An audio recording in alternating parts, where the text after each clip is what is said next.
Daily Soccer Podcast with the Global Sports Podcast Network. Your body is unique. And Global Sports Podcast Network has partnered with Bioniq, the world's most personalised supplements. Bioniq provide 100% tailor-made supplements designed to deliver precisely what your body needs at exactly the right levels to optimise your health. No guessing. So click the link in the show notes. Use the code GSPN2025 for 40% off your first month's subscription. Bioniq. Don't settle for off-the-shelf solutions made for just anybody. Get what's right for you right now. Your body. Hello and welcome to today's episode of the Daily Liverpool Podcast, brought to you by the Global Sports Podcast Network. I'm Adarsh Ramchurn and welcome to our Tactics Tuesday show. So in today's episode, we'll be discussing Liverpool's late win against Burnley at Turf Moor, courtesy of a 95th minute Mo Salah penalty, which maintained our 100% perfect start to the season. On today's episode, I'm joined by Michael Lake to discuss all things tactics. Michael, how's it going? It's going very well. 4 for 4. Can't complain too much. Lovely to see the new third kit out and about. But yeah, I think we got some good things to talk about. I think it was a difficult game overall. It always is against Burnley. It was a difficult game. But it's not like the Sean Dyche era. I thought they could actually get something from this. This game, I didn't think they were getting anything from it. Like they were playing for a draw, so it was an interesting one, and we'll discuss about that more. But yeah, it was good to keep the 4 for 4 going though. Yeah, no, 100%. I mean, the 100% record. Let's see how long we can maintain that. But in part one, we're going to discuss how Liverpool managed to end up eventually breaking down Burnley. Sort of the tactical setup from Burnley and how Liverpool sort of managed to counteract that. In part two, we're going to cover some of the key players in the match, mainly Wirtz, Gravenberch, Salah and Robertson. And then in part three, we're going to talk about how the Reds keep leaving it late. Is it to do with mindset, energy, fitness, mentality, etc.? So part one, Michael, obviously, it was not, we keep leaving it late, I know, but in terms of finally managed to get that win and obviously the handball, which led to the penalty. But from a tactical point of view, obviously Burnley, I've seen a lot of people criticize Burnley's approach. And I think it's worth talking about Burnley, first of all, because, the last time they were in the Premier League, they were playing sort of expansive, out from the back, possession style football. And, people were criticizing them for playing that style of football under Vincent Kompany. They come to the Premier League, they're playing a lot more sort of astute, resolute, defensive, and still getting criticized. So in a way, they can't really win. But what did you make of their approach to the game? And, essentially a Scott Parker team that kind of just put 10 men behind the ball. Yeah, it was a pragmatic approach. I get what you mean in terms of they can't win, in terms of if they come and play and get battered 4-0, they get criticised for not being solid at the back. If they come and kind of sit back, then they get criticised for not actually coming to play. So it's always difficult for the newly promoted teams, especially ones that are set up like Burnley, which have such a solid defensive record in the Championship. Like that was their kind of USP, that was their whole thing. They were so good in the Championship defensively, and they've I think Scott Parker's just trying to build on that. And I think also he might have in the back of his mind, last time he played Liverpool, he was Bournemouth manager and he got battered 9-0. So I think maybe he had that in the back of his mind. I think that's right anyway. So I think he was wanting to just kind of shore it up, get points on the board, which is, they almost did. I don't really see the I can't see how people can really say that Burnley deserved it, in terms of I think a Liverpool win is right. The amount of chances we had and the amount of sort of attacking momentum we had throughout the whole game. Burnley had probably 2 attacks and they had 0 XG. That was fundamentally how it boils down to it. A draw would have been very, very frustrating for us. Would have been good for them, but then when people are saying we didn't necessarily play well or create loads, we actually had a lot of chances. It was a lot of shots or headers in the box and stuff. But when you're playing against a team that has 9, if not 10 outfield players in the around the 18-yard box at all times, you're not going to be able to create those silky sort of 1v1 against the goalkeeper chances. And we did have that a few times, in terms of we had people running in behind and like being one-on-one with defenders and stuff like that. We had a few of those moments, but against a team like Burnley, the only way you're going to have like luck is if you kind of have a moment of weakness on their behalf where they just switch off, or if you create something magical or score a screamer or something. I think the closest screamer that we had was Szoboszlai when he wellied it and it got parried away. But in these sort of games, I think that this is where like maybe a player like Florian Wirtz needs to kind of show up a little bit more, because the whole reason we brought him in to play that 10 role is that he can just pop up in the pockets in that congested space and kind of work his magic. And I thought this was one of his best games that we had. I mean, stats don't necessarily say that, but in terms of like our approach against Burnley, it was very different when different players got brought on, because obviously we made 2 substitutions in the first sort of 46 minutes of the game, where both our fullbacks changed and the whole system kind of changed when Szoboszlai went into midfield and stuff. So we were actively trying to kind of deal with those sort of opportunities and kind of deal with that attacking problems that we had. I think the players like Salah were kind of left out in the cold a little bit. I think Hartman had a very good game against him, and Esteve. I was really impressed by him. He was really good. Both actually. of them played very well against Salah, and like our kind of play sort of focuses around the left to give that space on the right, but because they have like that 5 back and then the 4 in front where Ugachukwu, Esteve, Anthony and Hartman were all kind of a box around Salah, he kind of got left out in the cold a little bit. And then when you've got that major attacking threat not being able to get involved and get in behind and kind of play to his full ability, then like you're going to struggle in terms of creativity and stuff. But I do think that maybe we did see glimpses of how we should be playing. Like when Robertson was on and we were doing those sort of early crosses for those runners into the box, we were getting like when Bradley came on and it was Bradley and Robertson was crossing the ball in and Bradley was just bombing the box. And he had a few good attempts and stuff. And like we kind of only seemed to do that once we took Ekitike off, and maybe we should have been trying that a little bit earlier with early crosses or just with players running at the back post, because there was a few opportunities where Ekitike and Wirtz kind of pushed the ball towards that back post, but like no one was there, and maybe we needed more of those sort of box crashes, and maybe that's where like.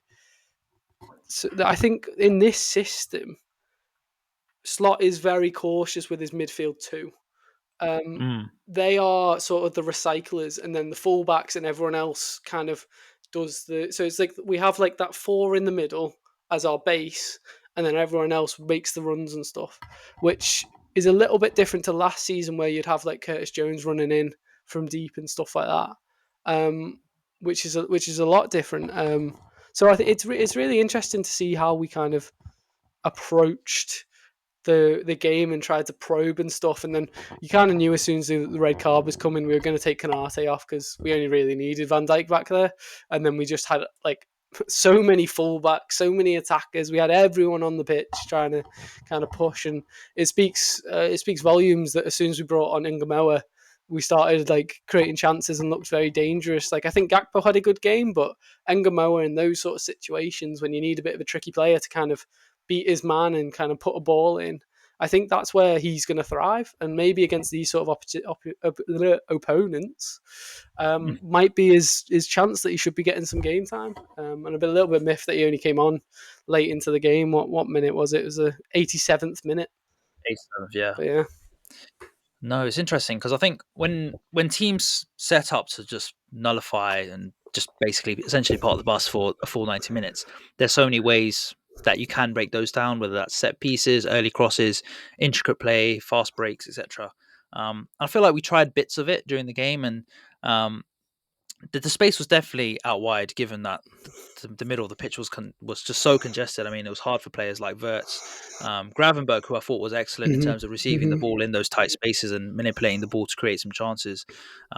But definitely, like Salah and Gakpo, the space was out wide and it was quite hard for them.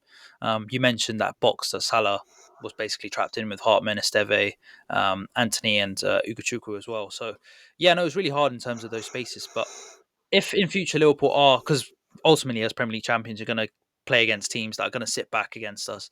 How do you think Liverpool will need to navigate that moving forward? Is it about moving the ball quicker? Is it personnel? What are your thoughts? I think it is moving the ball quicker, and I think it's just doing things earlier. I think that's the key thing. Like with whether it's like just shooting from distance, because I think we had a few good shots from distance, but every time we tried to shoot, we kind of left it a second too long so they could get the block in, or when we were crossing in, we were kind of waiting that little bit too long so they could take that step back and kind of recover.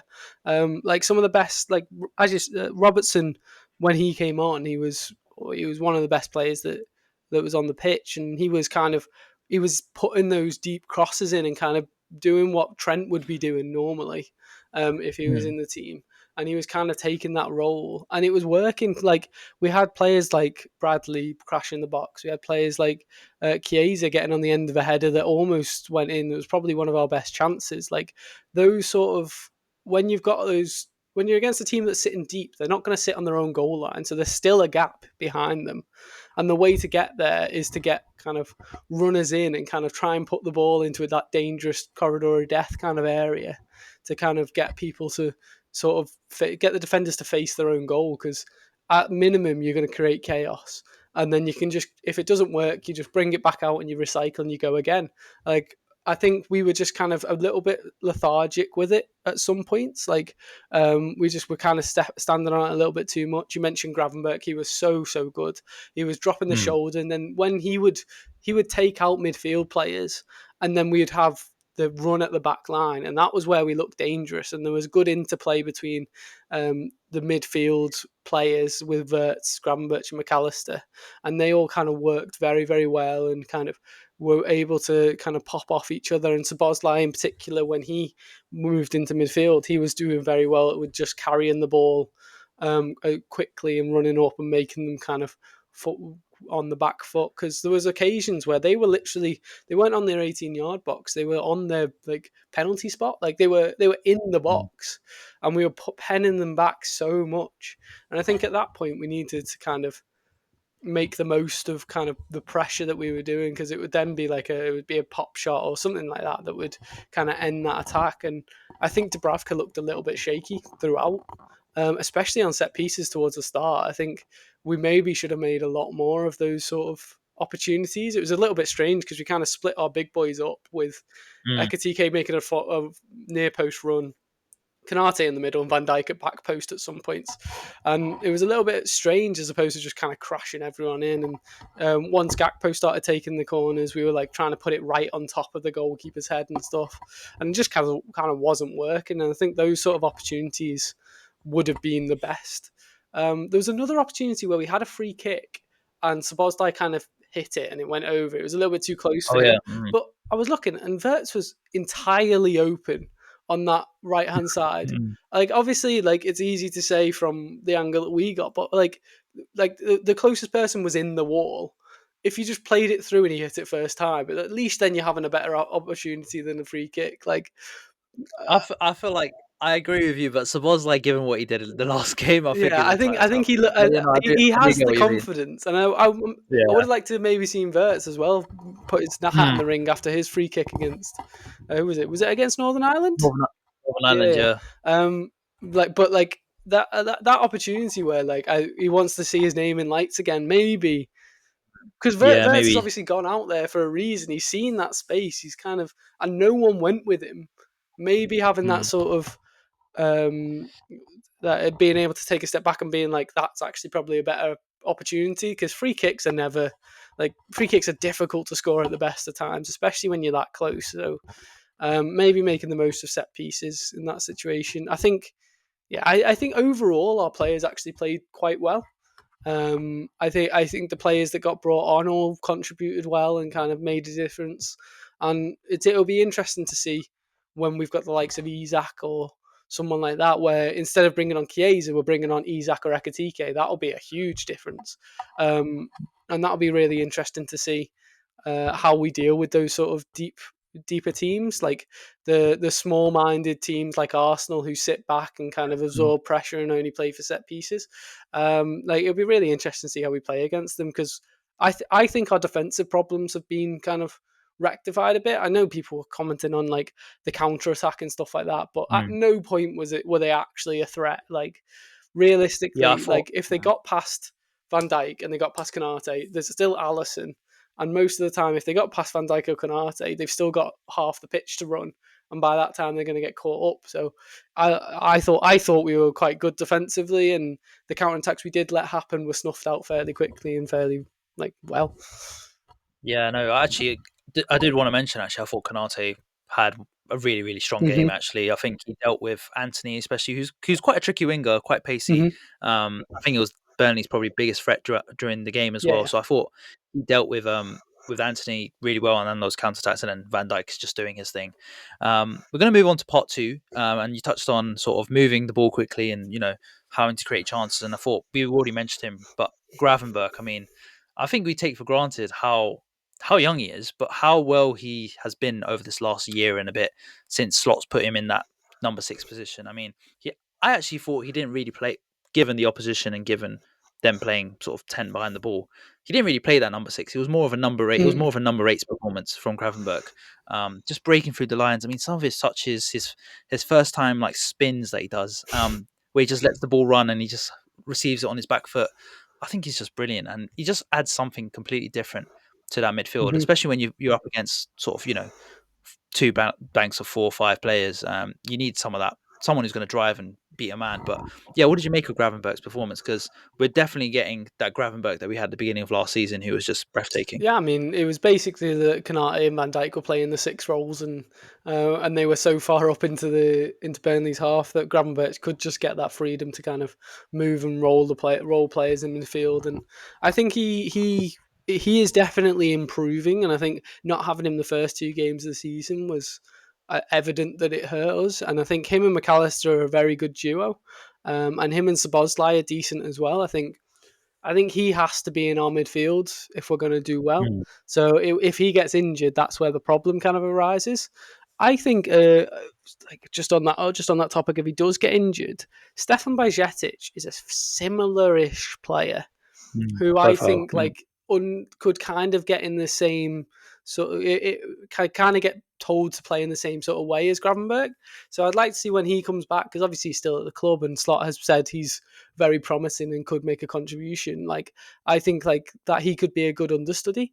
But anyway, I digress. With Gravenberch, he's one of those players that's just, he's silky. He's lanky, but he's so good on the ball. He drops the shoulder so well and sends players for hot dogs. I think he's just, I could watch him all day, every day. I think he is up there with being one of my favourite players on the pitch, in the team, or in general. I think like he does the dog work as well, in terms of like he does make those tackles. He's everywhere in terms of just kind of being in the way, which you want from your 6, but then he's also got that sort of ball carrying ability, that passing ability, and that recycling ability to kind of just keep the ball ticking over.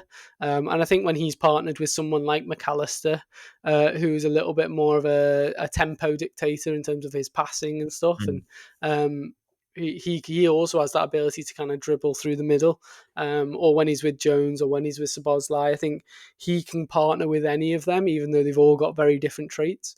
And it's really good to see that like he is starting to get back to that sort of world class ability, because he's top 5 midfielders in the Premier League, if not top, at this moment in time, and he can only get higher because, as you said, he is very young still. Like he's still only like 23, 24 maybe.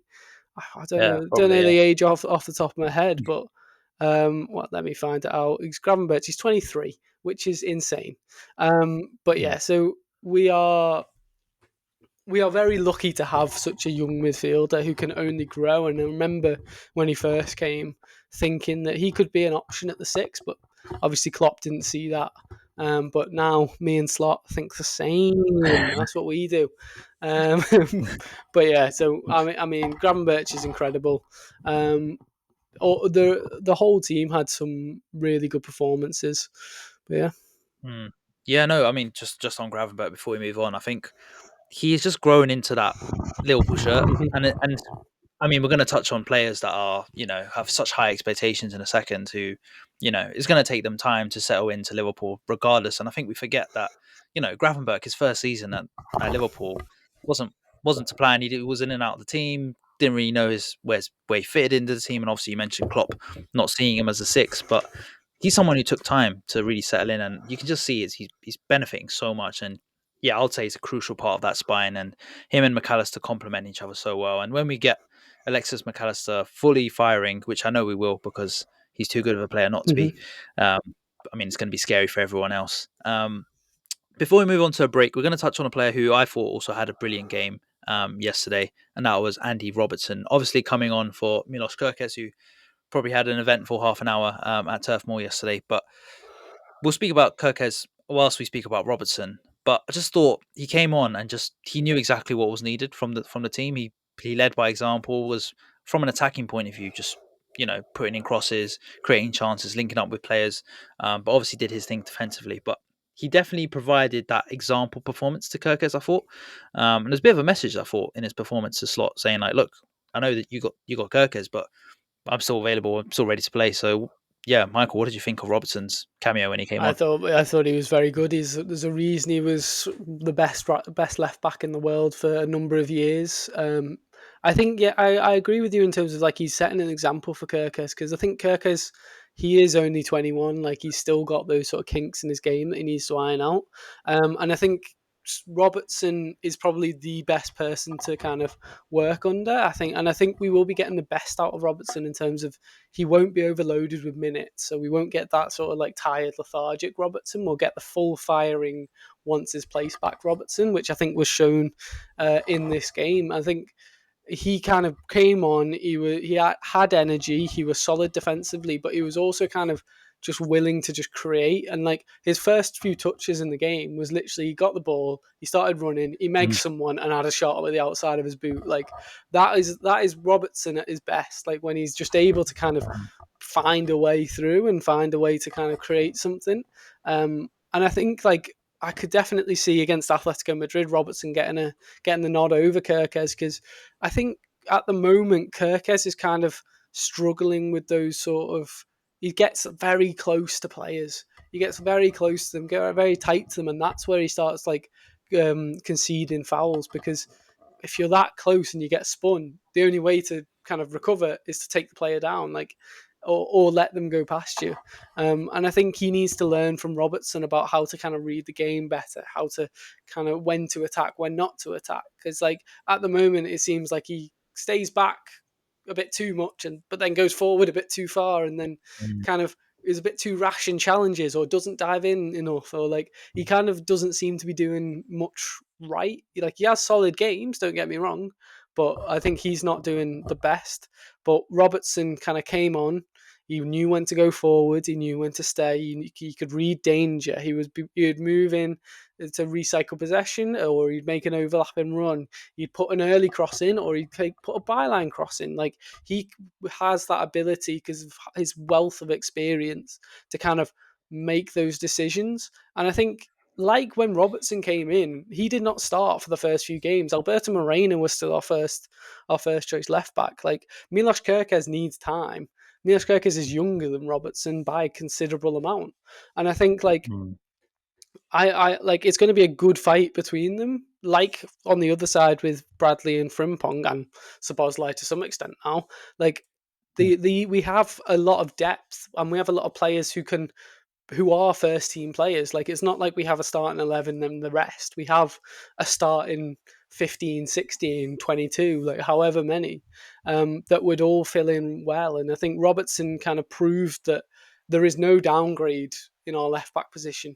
If you play either of them, you're going to get a high quality performance. And I think getting shipped before half time is difficult on any player. But I think the reasoning was solid from Slot being like he got a yellow card so early, and like he can't really trust that he's not going to get another one.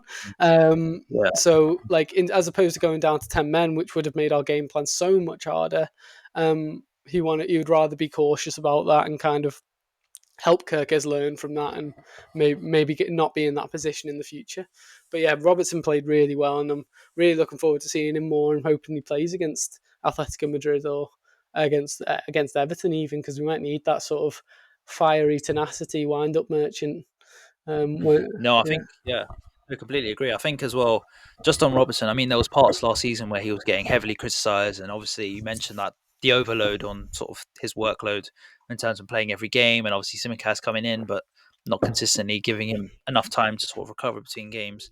And yeah, he got a lot of criticism for some performances, but I think we kind of take for granted how good he is. And you see when Kirkus is obviously coming into the team, that you need that Robertson, you need that experience, you need someone who's going to be that guide, that coach to a young Kirkes. And yeah, just on Kirkes and Slot, and I think he made absolutely the right decision, because if we go down to 10 men against a team that's already sitting back, I mean, it's going to be even harder. So I think Slot deserves great credit, because that's a hard decision to make. And the way he handled it when Kirkes came off, he didn't handle it with anger, and he managed Kirkes really well. And I thought that's just like the sign of a manager that's growing so much. And with Slot, I know he's won the Premier League already, but we still forget how young he is in terms of his experience in the Premier League. So I thought that was he was brilliant. giving Kirkes feedback straight away as he was coming off the pitch, which I like to see. And I think Kirkes probably would understand that. Like, yeah, maybe I would be getting sent off, and I don't want that to be on my conscience for this first Liverpool season. So hopefully he doesn't get sent off. But I think Slot being able to kind of make those tough decisions is going well for him. No, 100%. So we're going to talk about some other players, mainly Salah and Wirtz, after the break, and also talk about how Liverpool keep leaving it late and the tactical analysis behind that. But all of that after this very short break. Do you have a story that the world needs to hear? Have you struggled with reaching new audiences who are engaged with your story? Well, it might be time for you to start a podcast. Let me tell you about a platform we use here at Global Sports Podcast Network. Zencastr makes it easy to start a high-quality podcast built for growth from day one. With 4K video recording from your phone and AI editing that automatically removes the ums, as, you knows, and 22 other speech patterns, Zencastr makes it super easy to start a podcast that sounds great. Ready to tell your story? Well, check out the link in the show description to learn more about Zencastr. Do you have a story that... Amazing. So we talked about two standout performances in terms of Gravenberch and Robertson. We also going to talk about Wirtz in terms of he had a much better game. Still a little bit underwhelming in some aspects. But Michael, he's still growing into the league. He's still 22 years of age. I mean, that £150 million price tag is still going to be a big weight on his shoulders. He's got so much potential. But in a game where you needed a bit of magic, you needed someone to unlock a door. Did we see parts of Wirtz's game where he was able to do that? Or are you still wanting more? I know it's still early days, but yeah, your thoughts on Wirtz. I feel like we're going to be asking the question on Florian Wirtz every game. If he has a good game, if he has a bad game, below par. But yeah, what did you make of Wirtz? Yeah, I think he had a quite a decent game in terms of his sort of chances created and kind of his whole overall movement. He was popping up in good places. He was kind of being a bit more direct. He was creating little chances with his movement and stuff like that. I think he as you said, he's 22. Like, he's a young player, and every time I see a rival fan talk about him, the price tag gets more and more. But at this moment in time, it is 100 million. That's it. It's a lot of money, but it's not 150 million. It's not 180 million. It's not 120 million. It's 100 million. And it will only be 115 million if allegedly we win the Premier League or Champions League 4 times. I think that's right. I think that's what I've seen. Yeah. I forgot about that. Yes, you're correct. I mean, I hope we have to pay that 15 million. That would be great. Most likely we won't. So it's a £100 million player. He's a 22-year-old. He is by far the best young talent in the Bundesliga. Like, he's the best young talent in Germany who is a major footballing power. Like, he played for a team under Xabi Alonso, he was the talisman for that team.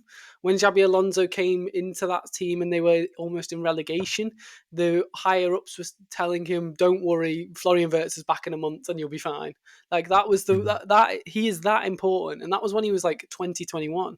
Like he is growing, and this is a whole new league. He's played in Germany, which is obviously a little bit different, but he's also kind of he can grow. You can already see that his performances are getting better and better. His understanding with his teammates is getting better. Like it's one of those things that like a player that he predominantly played in that sort of left channel for Leverkusen. Now he's getting told you can have the whole pitch, you can have the whole front line. Like that in itself takes a lot of adaptation. On top of his age, on top of the league he's in, on top of the new players that he's playing with, like all these things are factoring in. And I think in terms of the performance in this specific game, he had a good game. He created 4 chances. He had an 80% pass success rate in that sort of congested sort of final third. His expected goals and expected assists combined was 0.43, which is one of the highest on the pitch. I think like these like I think all the criticism is a little bit unfair, and I really hope he does score or assist soon, so that the 007 thing doesn't come up. Because I would rather see the United players get that than any of ours, because I think it's unfair, really. But I can see him scoring or getting an assist soon, with him taking corners, with him taking like the initiative in the final third. I think it's just a bit of a learning curve, and overall he played well. And overall, he is getting better, which is all that you need to see from a player like that. Like we've spent a lot of money on him. He's young. He's an investment for the future, and he is getting better. If he stays at this trajectory, by the end of the year, he's going to be the best player in the league because of the performances he's put in. He's continuously getting better, and if he continuously gets better after 38 games in the season, he's going to be like the reason why City were clamoring for him to be the De Bruyne replacement. Like now they're obviously saying he's crap, but obviously at one point they were all gushing over him, being like he's the best player in the world. So these fickle fans can say what they want, but my boy Wirtz is one of the best players in the world, and they cannot take that away from me. No, I completely agree. I think he's got so much time. He's an investment. I think you put the nail on the head. He's an investment for the future. Obviously, we want to see the rewards and his product now, but yeah, I mean, like if he keeps going on the trajectory, he's going to get better and better as time goes on. And I think there was a couple of things actually that I think Carragher mentioned it in commentary around his one-touch passing. Is he's so fluid on the ball, and I think he definitely adds that to the Liverpool team. And I think there's been a lot of talk around how Wirtz and players like Ekitike are getting used to the system and getting used to playing for Liverpool. But I also think the players in and around Wirtz are getting used to playing with Florian Wirtz in the sense of I don't think we've had a player at Liverpool who can play one-touch passes, who can be so fluid on the ball, who can receive the ball in such tight areas, manipulate. I mean, there was that chance where he basically cut it inside, then cut it back, and then cut it back again to hit a shot. And I mean, if he scores that, we're having a complete different conversation around Florian Wirtz. But yeah, I mean, he's going to take time, and I think hopefully he gets that goal or gets that assist in the next coming games. And he's got, I mean, Atletico Madrid and Everton at home, so definitely he's going to get a lot of the ball and hopefully some chances. But one player he did link up really well with was Salah, who I thought didn't have the best game, but you can see that combination between Wirtz and Salah. But Michael, on Salah, obviously scores a winning goal. He gets his goal in the end via the penalty. But his overall game has caused a lot of let's say like interested debate on social media over the last few days. I mean, him not being really involved, not having the best performance, but still getting a goal. I mean, what are we making of Salah and his start to the season? It's taken time for him to adapt to the new players, I would say. But yeah, what are your thoughts on his overall game? I think, I mean, compared to his previous seasons, I'd probably describe it as lackluster. I think but I mean, his standards are so high. He got a goal and an assist in 4 games. I mean, that really isn't bad in terms of output for any normal player, but he is not normal. I think like he has glimpses, like very small glimpses. Like there was a few occasions where he played some good one-touch football, and then suddenly someone just misplaced the pass or kind of had a heavy touch, and then that kind of fizzled out.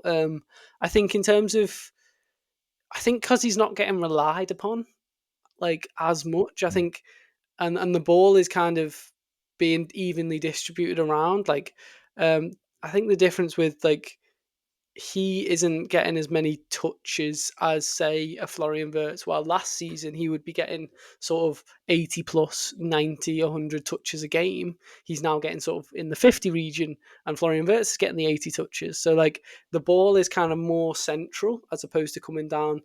Like it's more center left kind of vibe than it is coming down the right, and there's less sort of space in that right channel for him to kind of just operate and do what he wants in, because teams are obviously getting wise to him and sticking a left back right on him and not letting him move. Saying that, he's somehow managed to get 2 goals and assists, because obviously he scored against Burnley. But like he's managed to make some sort of headway in the game, and like he is creating some chances. He does the occasional cross, and like he's always available to kind of make the opposition scared. We've kind of touched upon Hartman and Esteve having very good games against him, and I think it's just difficult. It seems like players on the opponent's left hand side are like them just seem to be more motivated to do well, evidently because you're coming up against a franchise player, as the Americans would say. I know we got a lot of American listeners, so that one's for you guys. Like he is our star, he is our main man, he is our coffee bar king, and he like gets focused on, and that's going to obviously reduce his game time. But I think he like, same with Wirtz, he just needs time to kind of settle in with these new players. I think the whole point about it is that like this is a whole new system basically. Like it's nowhere even near the last season system.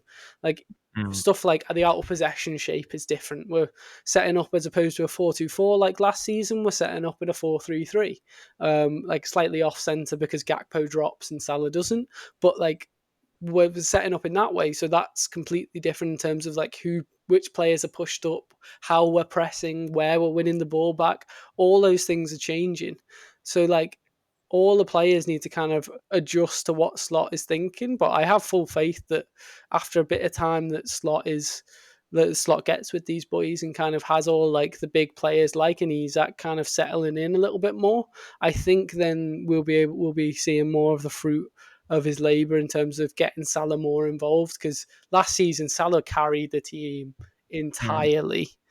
But this season we've already seen Ekitike contributing with goals. We've seen Salah contributing with goals. We've seen like a few different players kind of popping up with goals at this early point in the season, where I think maybe Salah would have been a lot more involved last season. So it's interesting to see how he's kind of having to adapt, but he's a world-class player and can get a goal when he wants, in terms of he can score a penalty, which is his first penalty that he scored, because I'm pretty sure he's missed 2 already this season. Yeah. No, yeah, he has. It's been a mix. I was very nervous about him taking the penalty, but I realised when he took it, I shouldn't be nervous because when it comes to the clutch penalties, and we were talking about this actually on yesterday's post-match, with Salah, when it comes to the clutch penalties, he scores. Mm-hmm. When it comes to the penalties, when in a Community Shield, penalty shootout or friendly match against Atletico Bilbao, it's not that important if he scores. But the clutch ones he scores, and I think that's a sign of a world-class player, like you mentioned. Mm-hmm. And you mentioned getting the goals, spreading the goals around the team. We can't say the same for spreading the goals in terms of the 90-minute mark, because Michael, this season, I mean, how many goals are we scoring in the last 10 minutes of matches? And moving on to sort of the last part of today's episode, it's just really interesting. We've always had that sort of mentality that we're going to fight to the death, we're going to score a late winner. I just had that feeling. I don't know about you. I had the feeling that it was the 93rd minute, and I just still thought we would score. It's just something within our mentality, mindset. But also, is there anything from sort of the tactical point of view, from Slot, from the management team, where, is it to do with our fitness? I know The boys are spending a lot more time in the gym in terms of physicality and fitness. Slots made that a big part of sort of the training regime. So, what do you think it is in terms of how we're leaving it late and the fact that we are managed to get these late goals? I think we are just kind of suffocating teams, especially against Burnley. Like we had kind of we were literally kind of choking them with we had players all the way around the edge and we had players in the middle and we had literally one centre back on the pitch. Like we were kind of just pushing them and pushing them and pushing them until they cracked. And it turned out it was a United player who bottled it for them, which is apt. I mean, Mejri being a former United player, it just seems right that he would be the one who bottles it for them. What was he doing, sticking his arm out like that? I think it's one of those things that when a team has to defend for 90 minutes, usually it's the players that are on the pitch for the whole time. Not in this case, but those players have to concentrate for the whole 90 minutes, if not more with added time. And any slip up can mean that you lose the game. So when you've just putting on that much pressure and your players are just keeping the ball and not having to move as much and stuff like that, it just leaves you fresher for those last few minutes. And I think Slot knows that, and he brings on players that are good in kind of game dying situations where the opposition are kind of tired and they just need movement will kill them. So that's why he brings on Chiesa. That's why he brings on Ngamoa. That's why he brings on Frimpong. These players they're not necessarily going to bully you, but they're going to move. They're going to move a lot, and you're going to have to move with them. And if you're not entirely up with it, you might not have that awareness to kind of not move out of position when you should, or kind of break the line, or you're going to make mistakes if you've got players moving around you all the time and you have to concentrate. And I think just suffocating teams and kind of constricting them into their own 18-yard box and kind of putting that pressure on. And we are the mentality monsters. That is how we've been described in the past. That is how we are. We are the comeback kings, the mentality monsters. We are the team that fights until the end. We do not leave things nothing is dead until the full time whistle. That is how we approach games, and that is obviously working for us. And a win is a win. It doesn't matter if it's in the first minute or in the 95th minute. A win is a win is a win. We are able to find these ways to kind of. This one obviously might have been a bit lucky, but the other games that we've scored late, we've just because of persistence. It's because we've wanted it more. It's because we pushed for it all the way. And I think as much as the team can be maybe criticised for not getting it done earlier, it shows the quality and it shows the kind of perseverance that we have done it. We're the ability to kind of win 4 from 4 and score all the winners after the 80th minute is just shows that maybe the opposition might have switched off and we didn't. And obviously that's difficult to do for the whole of the season, and we do probably need to start killing games off earlier, but especially in this game where there's this game and the last game, in terms of teams that just like to defend and have nothing going for them when they're going forward. Just being able to constrict and kind of taking the opportunity when it arises is completely key and is what we need to be doing. And that's what champions do. Arsenal have no concept of that because they're not winners. They are second place merchants. They are a crap team that's set piece FC. That is what Arsenal are. You're a set piece FC. You don't know how to win games properly. You are you're a second place team. Champions win no matter what. We push until the end. We don't just go, well done, lads. A draw. Well done. Draw, yes. Oh, come on, get in. All those videos of AFC TV celebrating 0-0s, that is a bottom tier fan base with a bottom tier mentality. That's what that is. We are mentality monsters, and we are better than them. We are better than every team. We are better than them. We can do this. They cannot do this. We are different. Do you know what you make? That is such a good point around the fan base, because I just mentioned to you about the mentality. it got to 93 minutes, and I thought we were still going to win. Mm-hmm. And that's the belief that this team has put into us as Mm-hmm. fans. Like, even the start to the season, we stuck with the team. Even we know that the performances have been below par, but whether it's the first minute or the 95th, 96th, 100th minute in some games, we've still found a way and still felt that belief. I now have the confidence going forward in the season.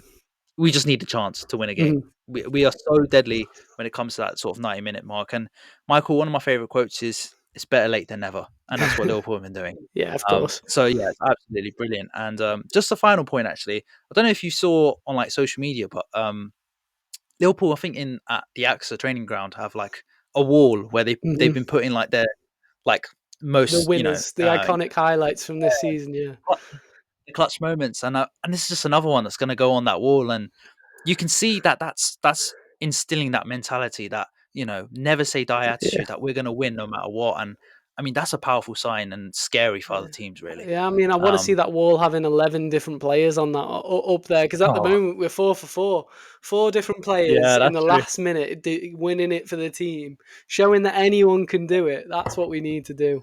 But yeah, I like that, but having it up on the wall and kind of showing that like these are key things and these are key moments for the season, and we're just going to keep adding to it, and we're just going to keep winning.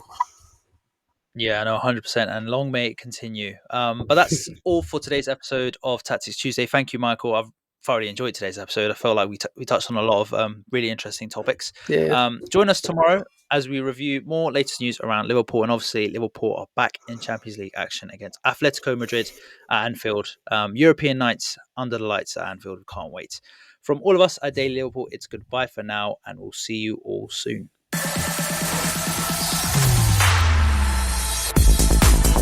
Your daily soccer podcast with the Global Sports Podcast Network.